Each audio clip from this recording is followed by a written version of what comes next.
Aujourd'hui, on s'attaque à un mot qu'on entend partout, la liberté. C'est un idéal qu'on brandit dans les conversations, les discours, et qui résonne particulièrement fort dans certains milieux comme la communauté de Bitcoin. Souvent, on l'associe au fait d'échapper au système classique. Mais au fond, qu'est-ce que ça recouvre vraiment? Parce que derrière le mot, les définitions varient énormément. Alors, notre objectif aujourd'hui avec Nancy, c'est de dépasser la surface et de comprendre ce que vivre librement signifie vraiment. Oui. Et ce qui ressort de toutes nos recherches, c'est une idée assez contre-intuitive. La liberté, ce n'est pas quelque chose qu'on nous donne de l'extérieur. Ce n'est pas une loi, ni un statut, ou même une technologie. La liberté, c'est d'abord une décision intérieure. C'est un état d'esprit à cultiver, une façon de voir et d'agir dans le monde. Ok, donc la liberté, si je te suis bien, ce serait moins un acquis qu'une conquête intérieure. Oui, exactement. L'environnement peut créer des conditions favorables, bien sûr, mais le vrai déclencheur, c'est un choix personnel. Sortir des automatismes, réorienter son regard et surtout reconstruire son propre rapport au monde. Ok, mais prenons un exemple. Imaginons un monde idéal, hein, on peut toujours rêver. Imaginons donc un État qui devient soudain plus respectueux des libertés, plus transparent, un peu utopique. Forcément, ça rendrait la vie plus libre, non? Oui, un contexte politique et social plus ouvert offre forcément plus d'opportunités. Mais ce n'est jamais suffisant. Parce que tu peux très bien vivre dans un pays libre et rester prisonnier de tes propres peurs, de tes habitudes et surtout de tes conditionnements. Ce que j'appelle moi la cage invisible. Les barreaux peuvent changer des couleurs, mais si tu ne réalises pas que les portes sont ouvertes, tu restes enfermé. Donc, la vraie libération, selon toi, elle commence par un travail intérieur. Mais concrètement, en fait, comment on initie ce basculement? Alors, il y a plusieurs leviers. Déjà, le premier, c'est la clarification de ses valeurs personnelles. Une valeur, ce n'est pas une idée abstraite. Hein. C'est ce qui compte profondément pour nous, ce qui nous donne de l'énergie et oriente nos choix. Pour certains, la sécurité est une valeur. Pour d'autres, c'est la créativité, la justice ou même l'aventure. Et dans notre milieu de bitcoiner, hein, la liberté elle-même est une valeur.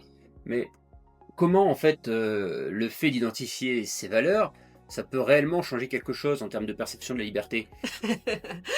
Parce que ça met de la lumière et de la cohérence, ou même parfois de l'incohérence, entre ce qu'on fait et ce qui compte pour nous. Quand nos actions reflètent nos valeurs, on ressent de la liberté intérieure. Mais quand il y a une dissonance, on vit un malaise profond, un sentiment d'enfermement. Ok, je crois comprendre. Prenons un exemple toujours. Imaginons quelqu'un pour qui la responsabilité serait essentielle. La responsabilité, c'est bien une valeur. Oui, c'est ça. Mais dans son boulot, son chef lui impose à peu près tout, sans marge de manœuvre. Là, sa valeur est complètement bafouée, si je comprends bien. Résultat, d'après toi, bah, il vit des frustrations, une démotivation et ce sentiment au final de ne pas être libre. C'est tout à fait exact. Et cet exemple me parle puisque, en fait, moi-même, j'ai vécu cette situation dans la fonction publique. Mes valeurs, efficacité, impact concret et évidemment liberté, étaient en décalage total avec la bureaucratie. Cette tension est devenue insupportable pour moi. J'ai fini par quitter mon poste. Ça paraissait radical de l'extérieur, mais c'était vital pour que je puisse retrouver de la cohérence. Et le résultat a été immédiat, hein. Un vrai sentiment de libération. Ouais, c'est vrai que je m'en souviens. Donc, l'alignement avec ses valeurs, c'est un premier levier. Est-ce que tu en vois un deuxième?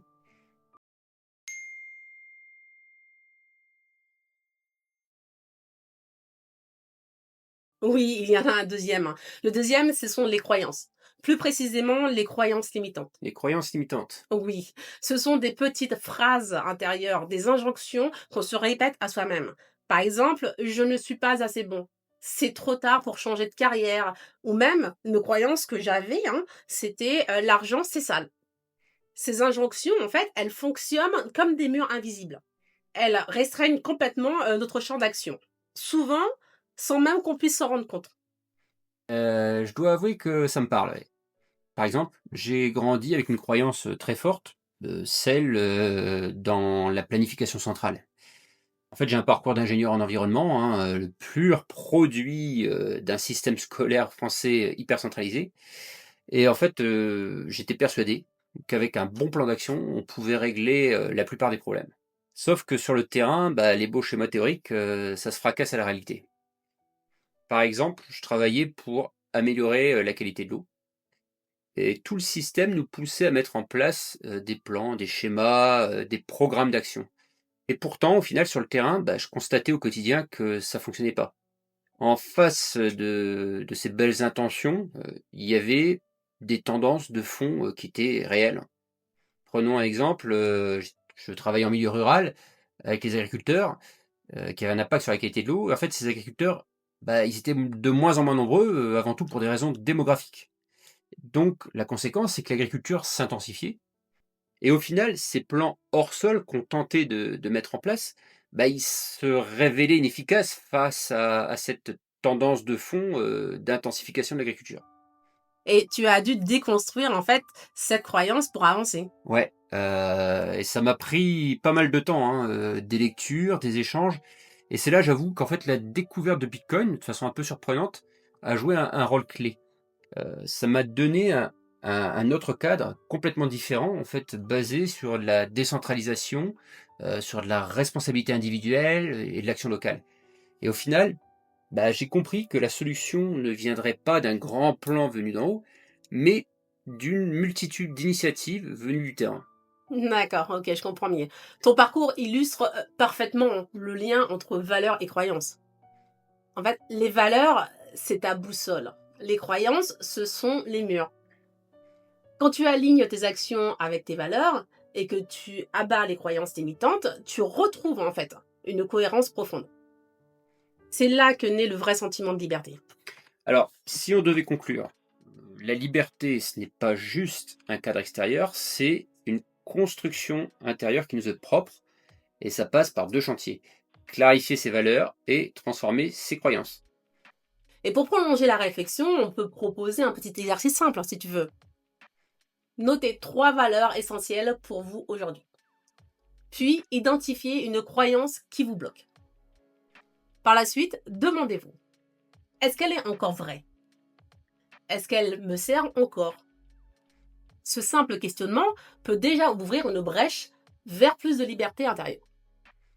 Merci Nancy, une belle invitation à l'introspection et encore merci pour cet éclairage et merci à vous de nous écouter. À très vite pour, une nouvelle exploration.